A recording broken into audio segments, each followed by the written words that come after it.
Bantu Tiga klik politisi Belanda subscribe-nya, ini guys. sebut rakyat Dukung Indonesia dan senang support dijajah dan channel Islam bangsa ini. terbelakang. Banyak ilmu Sejumlah Islam anggota parlemen yang Belanda bermanfaat masih buat saja Anda di bersikukuh video bahwa saya ini. penjajahan yang Klik dilakukan juga atas follow Indonesia dan klik bukanlah praktik ikuti-ikuti. penjajahan. Saya akan terus Mereka upload bahkan video membuat Islam pernyataan yang untuk cukup kalian. merendahkan bangsa Mau Indonesia lebih komplit dengan menyebut videonya? Indonesia Ada adalah di bangsa channel YouTube. terbelakang. Saya terima kasih, Sejumlah guys. politikus di parlemen Belanda itu juga menyebut bahwa rakyat Indonesia senang dengan kehadiran tentara Belanda saat itu. Karena itu, mereka juga berpendapat bahwa semestinya Indonesia masih tetap menjadi wilayah jajahan Belanda. Pernyataan miring itu pun langsung menuai protes keras dari sejumlah anggota parlemen Belanda lainnya yang tidak setuju. Bahkan saking kerasnya protes, sempat nyaris terjadi kericuhan kecil di dalam ruang parlemen. Seperti apa kronologisnya? Simak pemaparannya. Memicu pro kontra. Hal ini berawal dari hasil penelitian yang disusun 3 lembaga pemerintah Belanda tentang sejarah kolonialisme di Indonesia. Hasil penelitian itu berjudul Onafhankelijkheid, de Lokalisasi, Kwel on Oorlog in Indonesia pada tahun 1945 hingga 1950. Juga yang berarti kemerdekaan, dekolonisasi, kekerasan, dan perang di Indonesia pada tahun 1945 hingga 1950. Penelitian yang dirilis pada 14 Februari itu lantas memicu pro kontra di negeri kincir angin sampai di dalam sesi debat di parlemen Belanda. Sampai pada akhirnya Perdana Menteri Belanda Mark Rutte mau mengakui kemerdekaan RI ke-17 Agustus 1945. Sebelumnya, Belanda hanya mau mengakui bahwa Indonesia merdeka pada 27 Desember 1949, yakni saat penyerahan kedaulatan dari pemerintah Belanda kepada pemerintah Indonesia berdasarkan hasil konferensi meja bundar atau KMB. Rakyat Indonesia senang dengan tentara Belanda. Dalam sesi debat itu, sejumlah anggota parlemen Belanda tidak setuju dan protes keras hasil penelitian tersebut. Salah satunya Wybrandt Ridley van Haga. Pendiri Partai Liberal sayap kanan Groep van Haga itu bersikeras bahwa hasil penelitian itu tidak benar dan hanya bagian dari propaganda sayap kiri. Dia juga bersikukuh bahwa rakyat Indonesia justru senang dan menyambut baik tentara Belanda. Rakyat Indonesia senang dengan tentara Belanda karena mereka menciptakan perdamaian dan ketenangan. Ini ada buku tentang pelepasan koloni yang menyedihkan, tutur Van Haga sambil memperlihatkan sebuah buku. Buku yang dibawa Van Haga itu, Het Vriendelijke Afscheid van Indische Arval, Trauma Diskusi dan Estersel pada tahun 2023.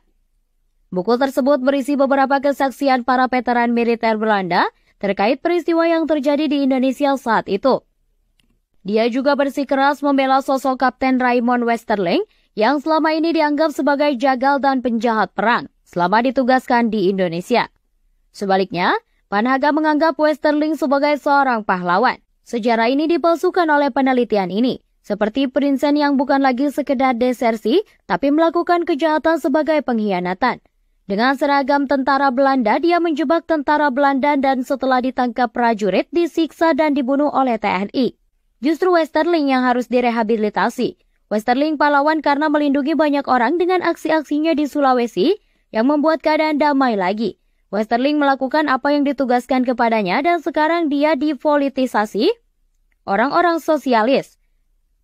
Katanya, veteran Belanda adalah pahlawan. Pendapat senada juga dilontarkan petinggi Partai Kebebasan Raymond de Roon.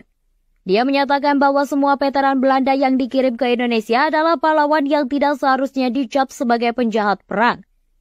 De Roon juga mempertanyakan hasil penelitian yang menyebutkan adanya kekerasan ekstrim selama kolonialisme berlangsung. Dalam penelitian itu disebutkan adanya kekerasan ekstrim, terstruktur dan masif dengan mengirimkan tentara Belanda secara besar-besaran ke Indonesia. Apa maksudnya kekerasan struktural yang terjadi? Memangnya sudah jelas di mana batasan struktural dan insidentil? Katanya. Sebaliknya, ia mengklaim bahwa kehadiran tentara Belanda saat itu adalah untuk memberikan perlindungan. Penelitian ini sepertinya hanya melihat dari satu sisi, tidak luas hingga menjadi lebih sempit. Itu hanya agenda dari sayap kiri para aktivis anti-kolonial, tentara Belanda melindungi para korban massa bersiap yang dibunuh dan diperkosa di sana-sini, katanya. Sebut bangsa Indonesia bangsa terbelakang. Pernyataan keras dan bernada rasis malah dilontarkan Terry Henry Philip Baudet, dedengkot FVD, Partai Forum untuk Demokrasi, Partai Konservatif Sayap Kanan.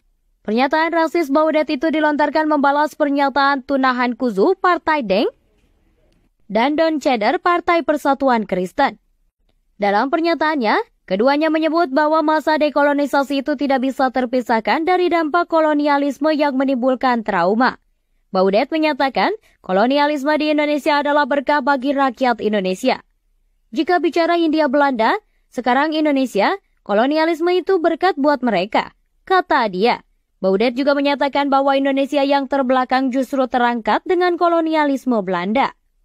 Indonesia yang terbelakang diberkati dengan peradaban Eropa yang superior. Apa yang Belanda lakukan selama 400 tahun adalah tugas misioner untuk membuat rakyat Hindia menjadi bagian dari peradaban Eropa, ucapnya. Pernyataan Baudet itu lantas memicu protes keras sejumlah anggota parlemen lainnya yang sampai beranjak dari tempat duduknya. Perdebatan menjurus pada kericuhan kecil pun terjadi sampai Ketua Parlemen Belanda, Vera Bergkamp, melerai debat panas itu. Mendapat protes keras, Baudet mengeluarkan jurus mengelak. Bukan begitu maksud saya, tapi memang bangsa-bangsa di dunia berbeda secara genetis, ucap Baudet yang kembali membuat pernyataan bernada rasis. Salah satu yang memprotes keras Baudet adalah George Jusma, seorang politisi dari Partai Demokraten 66. Georgesma mengatakan keheranannya kepada Baudet yang sangat mendukung kolonialisme. Dari mana Anda bisa mendukung kolonialisme? Bagaimana dengan kekerasan ekstrim militer Belanda? Apakah Anda pikir Indonesia tetap harus dikoloni Belanda? Menjawab Georgesma, Baudet kembali melontarkan pernyataan penuh bangga pada era kolonialisme Belanda di Indonesia. Kolonialisme adalah hal yang paling indah dan harus kita bangga. Dahulu Indonesia bagian dari kerajaan Belanda. Apa yang Belanda inginkan adalah menciptakan semacam persemakmuran, di mana kita bisa bersama-sama dalam arus sejarah, seperti yang sudah pernah disampaikan Ratu Wilmina dalam pidatonya pada Desember 1942, juga yang sudah pernah diekspresikan dalam perjanjian Linggajati 1947, katanya. Terakhir, Baudet juga menganggap bahwa semestinya Indonesia sampai saat ini masih menjadi wilayah jajahan Belanda. Jika Belanda bisa bertindak lebih keras, kita bisa saja melestarikan koloni dan mendorong masyarakat di Kepulauan Indonesia menyosong hari yang lebih baik, katanya.